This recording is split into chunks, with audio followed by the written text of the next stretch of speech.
சந்தனம் மணக்குது கற்பூரம் ஜொலிக்குது சந்தனம் மணக்குது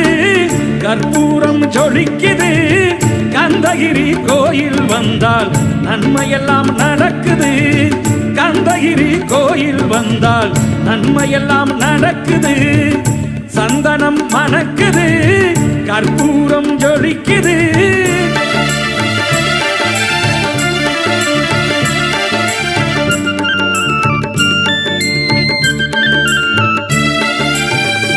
நித்தமும் பாலிலே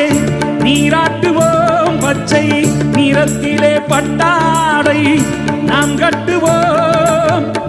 நித்தமும் பாலிலே நீராட்டுவோம் பச்சை நிறத்திலே பட்டாடை நாம் கட்டுவோம் திருநீரின் தத்துவம் தந்தை என்போம்